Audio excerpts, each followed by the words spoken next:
हाँ ठीक है।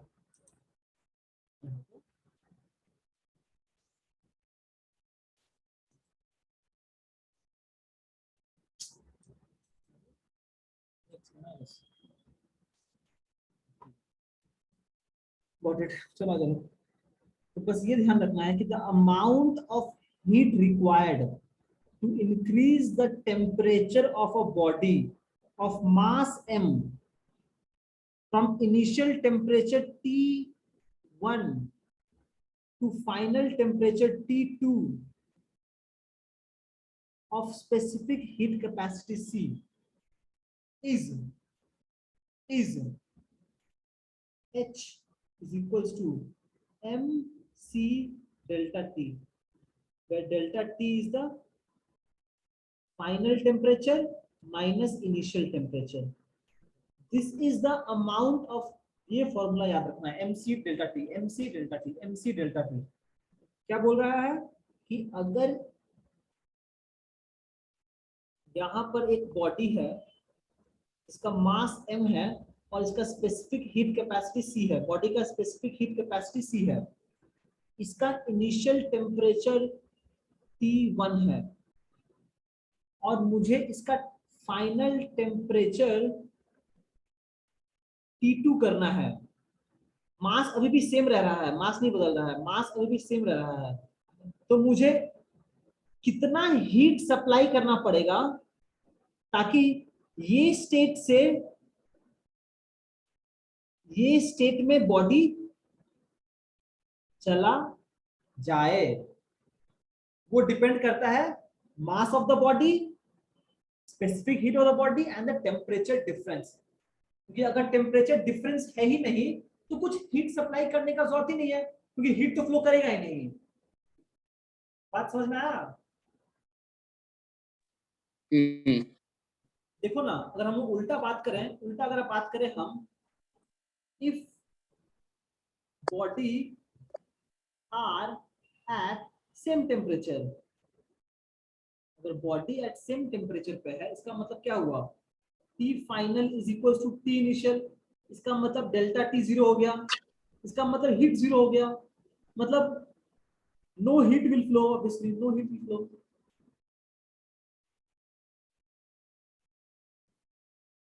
No heat will flow. And ऐसे सोचो, फिर ऐसे सोचो, तुम्हारे पास तुम एक कप पानी गर्म कर रहे हो, एक कप पानी गर्म कर रहे हो और एक बाल्टी पानी गर्म कर रहे हो, दोनों का मास अलग अलग है, दोनों का स्पेसिफिक हीट कैपेसिटी सेम है कि अलग अलग है? सेम सेम है। तो हम बोल सकते हैं कहां पर हीट ज्यादा लग रहा है मेरे को? बकेट में। तो हम लोग ये भी बोल सकते हैं ना, heat is directly proportional to mass, क्योंकि जितना ज्यादा मास होगा उतना ज्यादा हीट लगेगा। ठीक है, बस वहां से आ गया। मतलब कि यहां से हम लोग देखते हैं कि H इज प्रोपोर्शनल टू ये, H is proportional to temperature difference, therefore H is equals to some constant into m into delta T, और ये कांस्टेंट को नाम दिया गया है स्पेसिफिक हीट कैपेसिटी। ऐसे डिराइव करते हैं हम लोग फॉर्मूला में, पर ये हम नहीं किया छोटा उसको। बस ये फॉर्मूला याद रख लो, बस ये फॉर्मूला, और कुछ नहीं, बस। अब बाकी समझना पड़ेगा कंसेप्चुअली। ठीक है, नेक्स्ट, यूनिट ऑफ टेम्परेचर। ऐसा यूनिट ऑफ टेम्परेचर क्या होता है, किसको पता है?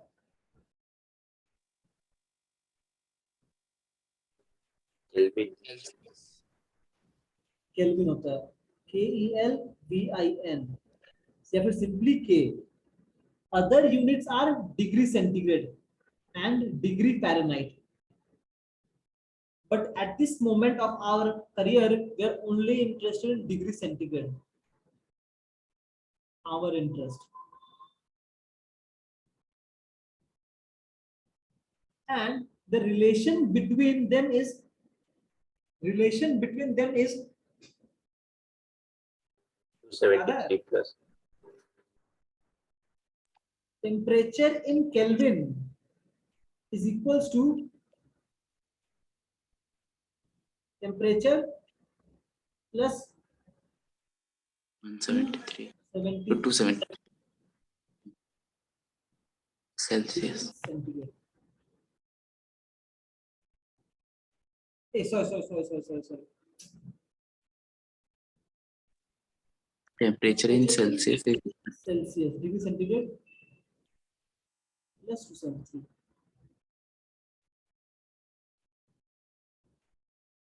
मतलब ऐसे kelvin is equal two degree centigrade plus 273. मतलब कि यहाँ पे हम बोल सकते हैं ना, अगर 20 डिग्री सेंटीग्रेड है it will be equals to 293 Kelvin. will be equals to, अगर डिग्री सेंटीग्रेड में हम 273 ऐड करें तो केल्विन मिल जाएगा, हो जाएगा 293.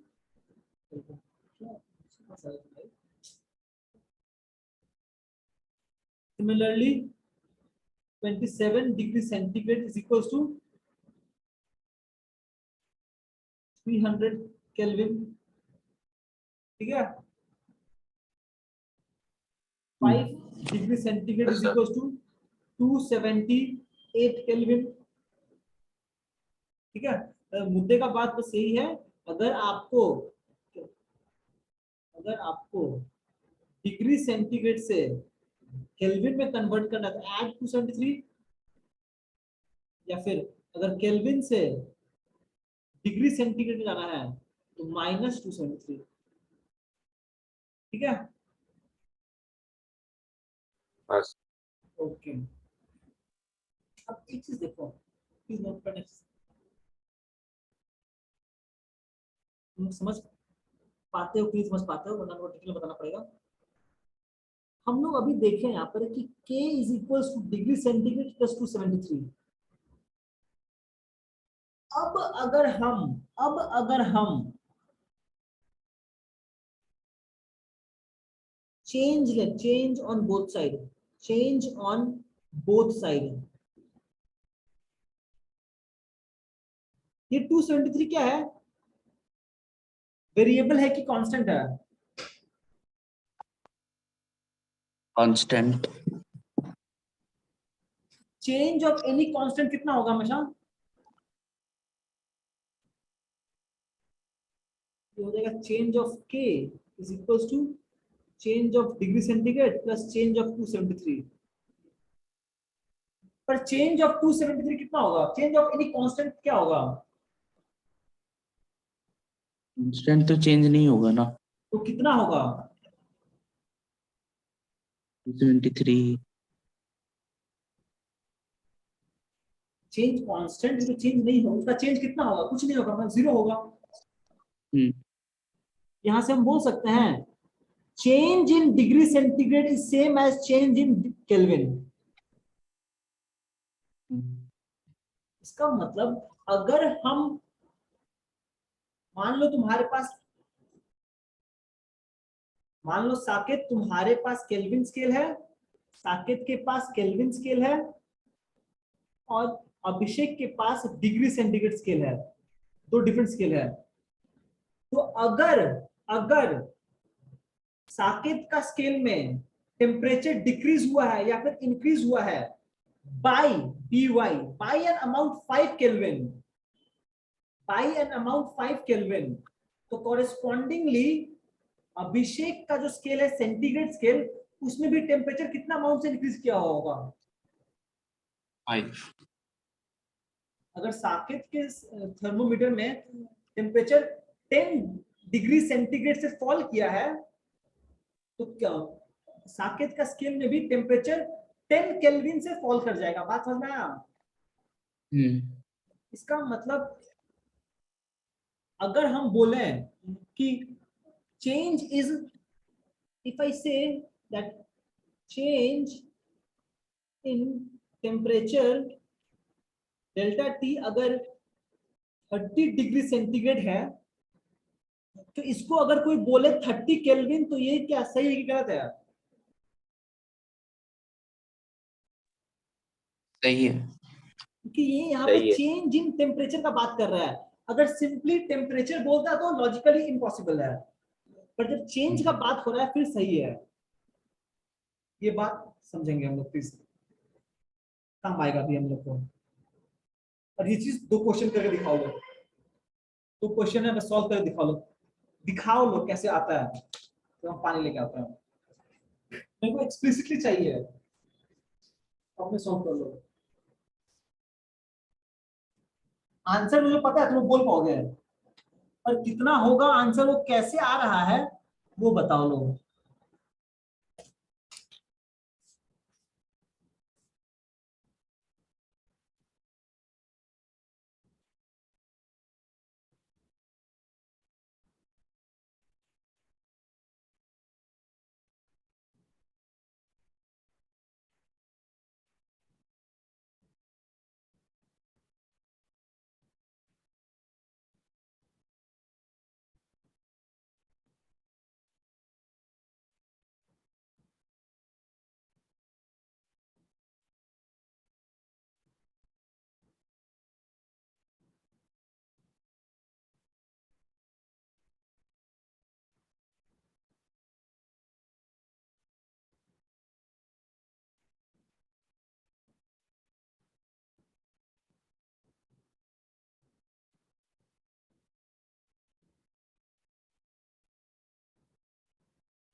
हेलो, समझ में आया?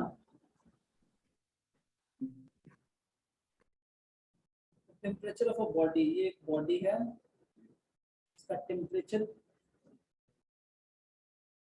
ऑब्वियसली कॉरेस्पॉन्डिंग कितना होगा, ये होगा 20 डिग्री सेंटीग्रेड, इसका आंसर होगा 35 केल्विन। आंसर ये होगा, बट कैसे आएगा तो स्पेसिफिक करके दिखा दे रहा है। एक बॉडी है, इसका मान लेते हैं let the initial temperature be, let the initial temperature be x kelvin. अगर इनिशियल टेम्परेचर x केल्विन है एंड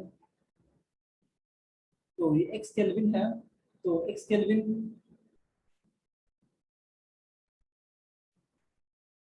तो इसका इनिशियल, तो फाइनल टेम्परेचर कितना हो जाएगा x प्लस 20 के। अब कहने का बात ये है, जब हम ये इनिशियल और फाइनल का बात कर रहे हैं और यहाँ पे चेंज का बात कर रहे हैं, तो मेरे पास 2 स्केल है, एक हो गया केल्विन स्केल, एक हो गया डिग्री सेंटीग्रेड स्केल। उस केस में इनिशियल टेम्परेचर अगर x है तो ये हो रहा है x प्लस 20, यहाँ पे इंक्रीज कितना से हुआ है, change T F T I, T final minus T initial हो गया 20। पर अब तुम केल्विन से अगर डिग्री सेंटीग्रेड में चेंज करोगे तो क्या करना पड़ेगा,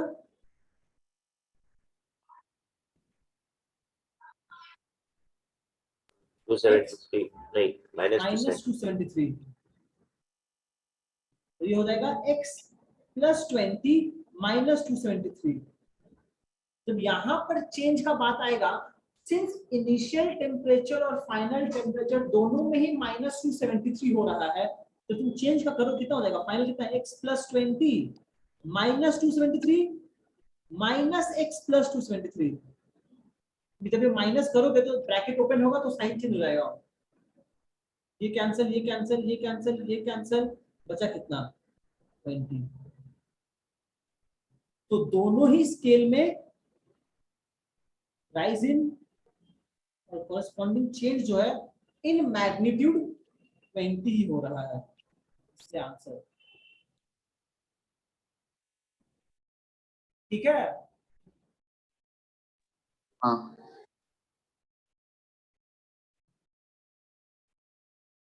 Does a degree or temperature difference in same is same on both Celsius and Kelvin scale. That is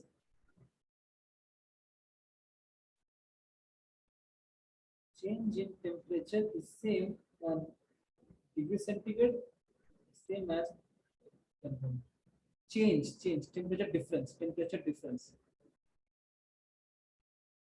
इस difference का symbol है difference.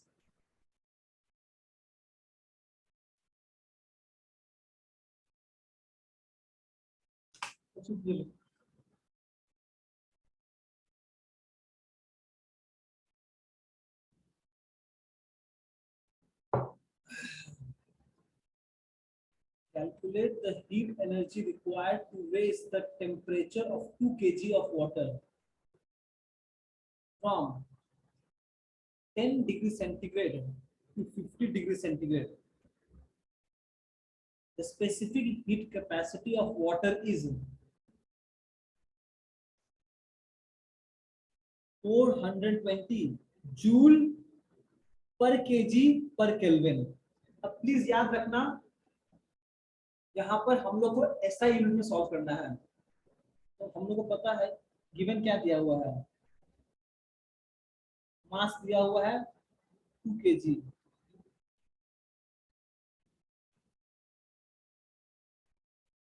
यहाँ पे इनिशियल टेम्परेचर TI दिया हुआ है 10 डिग्री सेंटीग्रेड, T फाइनल दिया हुआ है 50 डिग्री सेंटीग्रेड. तो हम बोल सकते हैं यहाँ पर therefore टेम्परेचर डिफरेंस वो हो जाएगा T final minus T initial 40 degree centigrade.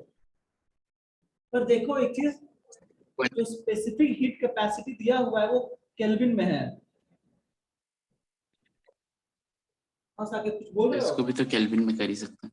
इसको भी केल्विन में कर सकते हैं. क्यों? क्योंकि ये चेंज का बात हो रहा है, इसीलिए कर पा रहे हो, वरना नहीं कर पाते हम लोग. क्योंकि चेंज सेम रहेगा, जितना अमाउंट चेंज करेगा वो सेम रहेगा दोनों स्केल में. और यहाँ पे स्पेसिफिक हीट दिया हुआ है, कितना C दिया हुआ है 4200 जूल पर केजी पर केल्विन.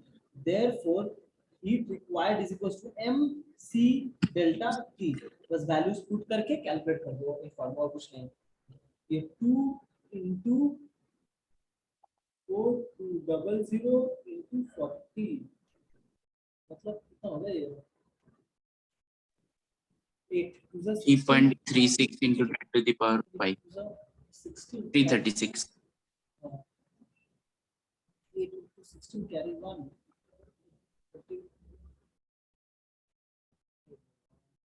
8 into 16 carry 1 8 4 5 32 33600 ये क्या?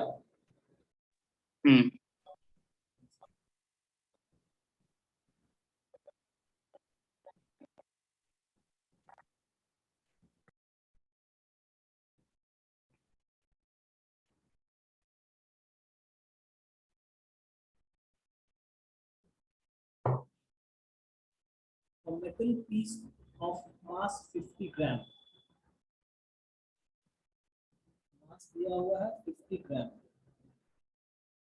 At temperature इतना requires joule of heat energy not to raise its temperature by ये, मतलब इसका इनिशियल टेम्परेचर दिया हुआ है 27 डिग्री सेंटीग्रेड, फाइनल टेम्परेचर दिया हुआ है 27 डिग्री सेंटीग्रेड. यहाँ पे चेंज इन टेम्परेचर जो चाहिए वो है मेरा फाइनल माइनस इनिशियल, हो जाएगा 300. एक चीज याद रखना लोग प्लीज, एक चीज हमेशा याद रखना, टेम्परेचर होगा वो हमेशा फाइनल माइनस इनिशियल होगा, हमेशा हमेशा. हम लोग बस इसका मैग्नीट्यूड लेते हैं हमेशा. तो ये हो गया तुम्हारा हो जाएगा 300 degree centigrade, same as 300 kelvin 6.25. ठीक है. Calculate the specific heat. अब देखो तुम चाहो तो स्पेसिफिक हीट ऐसे भी कैलकुलेट कर सकते हो, तो प्रॉब्लम नहीं है मेरे को. तो हीट दे दिया है 2400 जूल, पर एक प्रॉब्लम क्या है बोलो तो, एक प्रॉब्लम क्या है यहाँ पर, ये केल्विन में है ये जूल में मास है ग्राम और ये मास ग्राम में दे दिया है। ये दोनों तो ऐसा यूनिट है पर ये ऐसा यूनिट नहीं है। तो अच्छे बच्चे की तरह पहले हम लोग को इसको केजी में कन्वर्ट कर देना चाहिए। अब जैसे हो गया आप सॉल्व कर लो, सिंपल सा ये रिलेशन है तुम्हारे पास है। H is equals to mc delta t, यहाँ से c हो जाएगा h by m delta t। तो h कितना दिया हुआ है 2400 डिवाइड बाय मास कितना है 50। ये काट दो ये काट दो, ये कटेगा तो 20 आएगा, मतलब 1/20 kg। 20 ऊपर जाएगा तो 20 ऊपर हो जाएगा डिवाइड बाय 300। एक दो कटा, ये कटा, इससे यहाँ पे आएगा 8 8 2 16 160 kg पर सॉरी यूनिट क्या होगा इसका याद है? यूनिट लास्ट का यूनिट क्या था लास्ट में? पर केजी पर केल्विन। जूल पर केजी पर केल्विन। हम लोग अभी स्पेसिफिक हीट कैपेसिटी के बारे में बात करेंगे क्या होता है, और अभी हम बस समझा दिए स्पेसिफिक कहाँ से आया क्या है, बस फॉर्मूले काम करेंगे। अभिषेक ठीक है? हाँ सर। तो इसको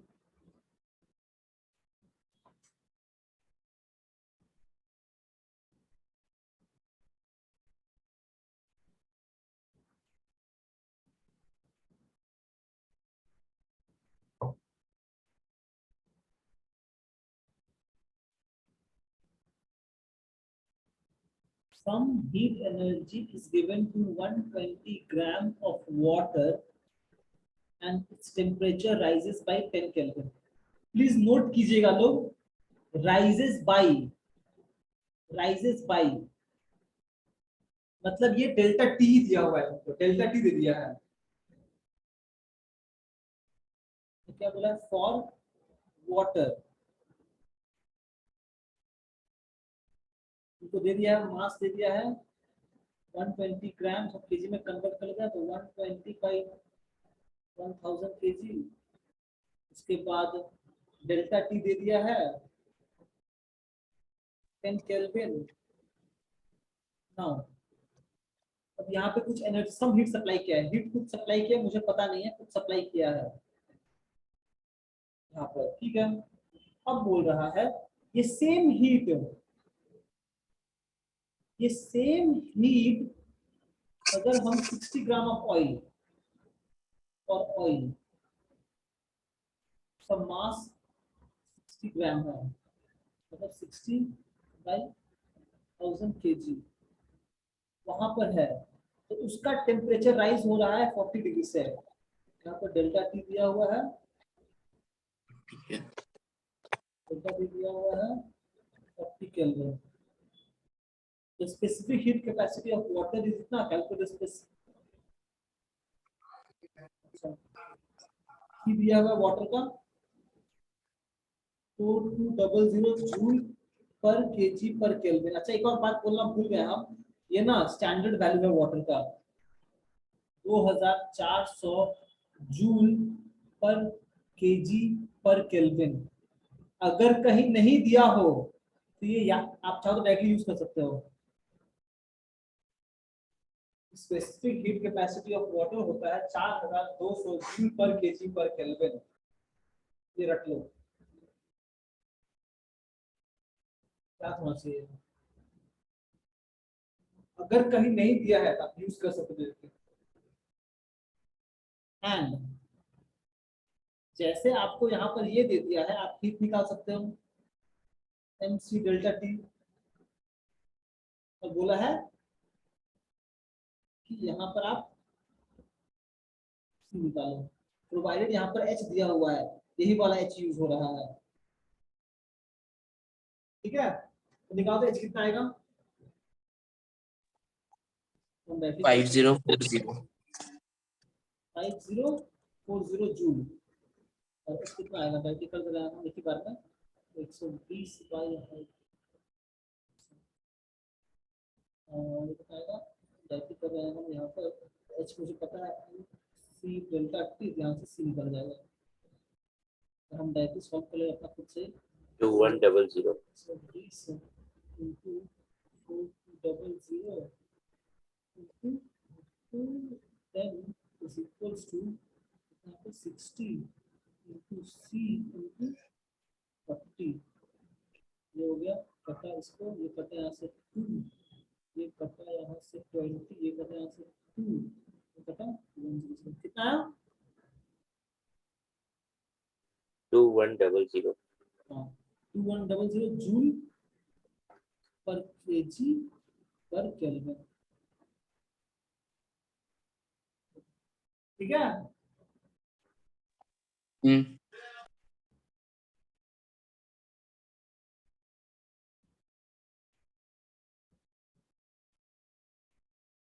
ये एक्चुअली ना specific heat capacity of ice है,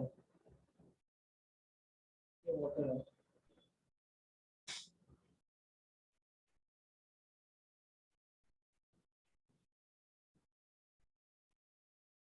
साकेत पढ़ो।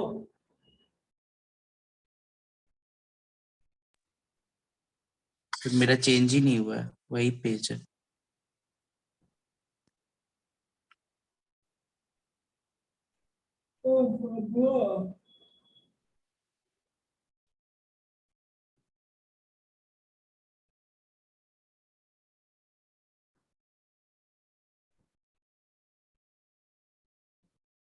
नहीं हो गया उत्तर।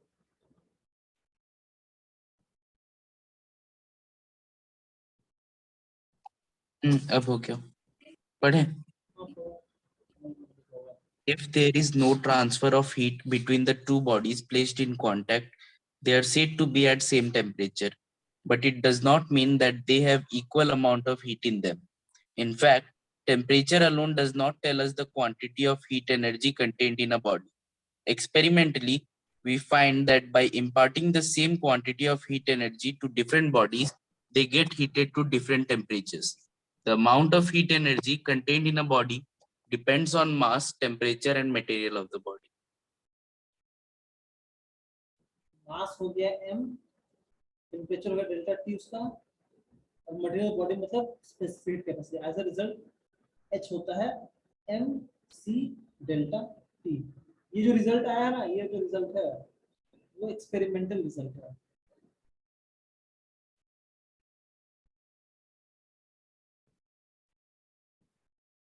बस यही फॉर्मूला है और कुछ नहीं जीवन।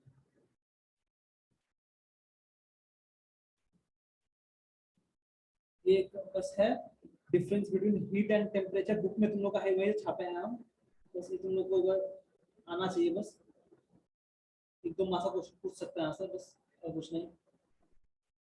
अब इसके कल बात करेंगे, नेक्स्ट क्लास बात, कल तो नहीं होगा, नेक्स्ट क्लास बात करेगा। ठीक है। बस मोमोस वर्ल्ड परसों नहीं, तो इतना गैप लग गया। ठीक है, नेक्स्ट क्लास है मतलब देखते हैं मार्च में तुम लोग फिजिक्स कंप्लीट कर देंगे। बस एक बाकी रहेगा, तो एक दो दिन में आगे मैथ्स का बाकी बस मेंसुरेशन हो जाएगा। ठीक है, तो चलो good night. Good night, sir.